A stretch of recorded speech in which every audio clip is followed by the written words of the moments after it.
In a bustling coastal town of old Japan, where merchants bargained under paper lanterns and the air smelled of roasted chestnuts and fresh ink, there lived a man named Genzo, rich beyond reason, proud beyond measure. His estate stood on a hill overlooking the town, its curved tiled roof gleaming under the sun. The walls were polished wood and stone, with sliding doors that opened onto tranquil koi ponds. Inside, servants tiptoed around him like frightened mice. Genzo ran the town like a daimyo without a title. He owned rice storehouses, shipping contracts, tea shops, even the silkworm farms in the hills. He lent money with ruthless interest and seized homes from widows who couldn't pay. When they pleaded, he sipped plum wine and said, "The wind does not wait for the falling leaf." Why should I? The townspeople bowed deeply when they passed him, but behind his back they muttered prayers that karma would one day catch up to him. One morning, as Genzo relaxed on a tatami mat overlooking his garden, an old merchant friend visited. "Genzo-sama," the man whispered, "have you heard of the monk at the mountain temple?" Genzo raised an eyebrow. "They say," the man continued, "that if you make an offering with a pure heart, the blessings you receive can extend your life, bring good fortune, even protect you from ruin. But it must be given in true devotion." Genzo laughed. "So the monks are traitors now?"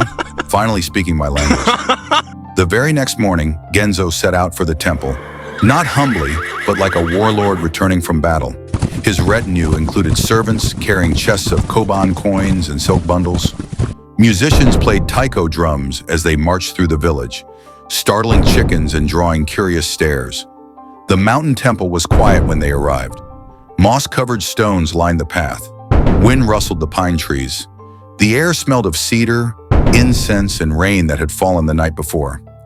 Inside the temple hall, an elderly monk sat cross-legged before a large wooden statue of the Buddha Amida. His robes were faded saffron, his eyes closed, face as calm as still water.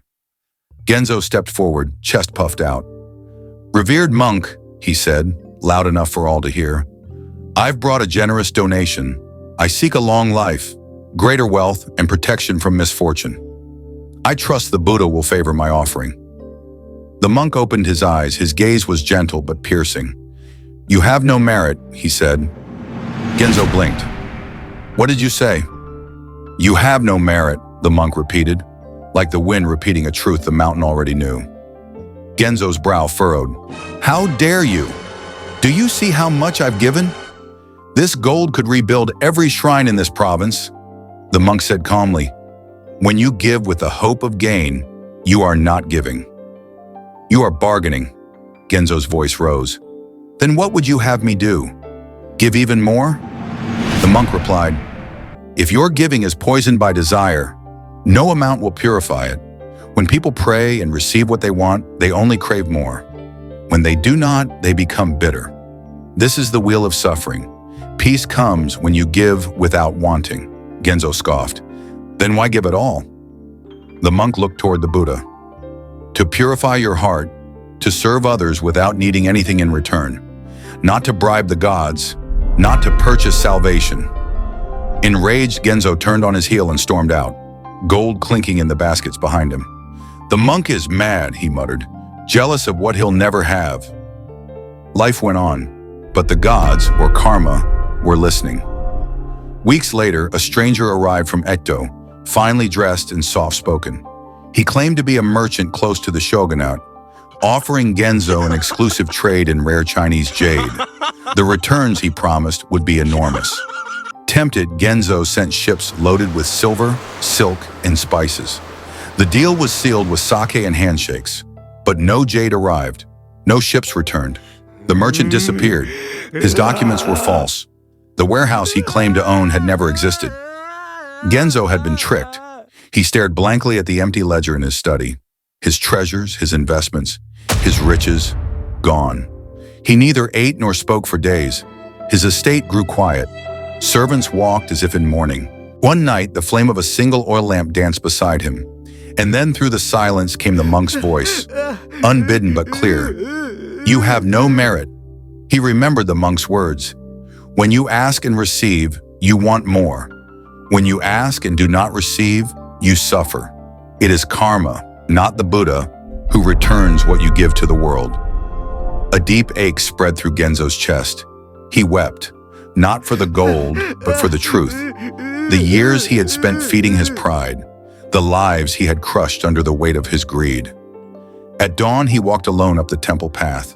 No servants, no silk, just a plain kimono and tired eyes. He entered the temple hall quietly.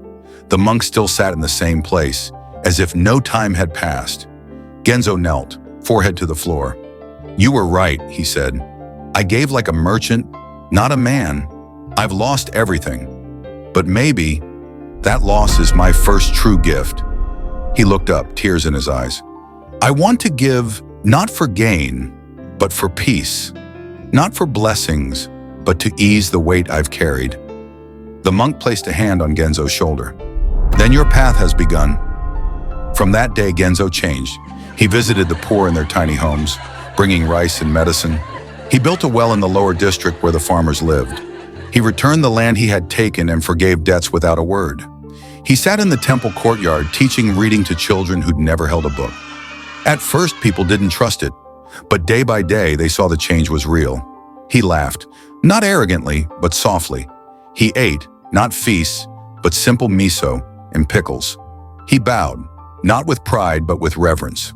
One day, as he gave warm soup to a tired old woman, she looked up and said, "Genzo-sama, you've become someone else." He smiled gently. "I lost everything," he said, "and in that emptiness, I finally found something worth keeping." That evening, he returned to the temple. No procession, no baskets of gold, just a single flickering candle. He lit it slowly and placed it before the Buddha. And as the light flickered gently on the face of the Buddha, it warmed more hearts than 1,000 coins ever had.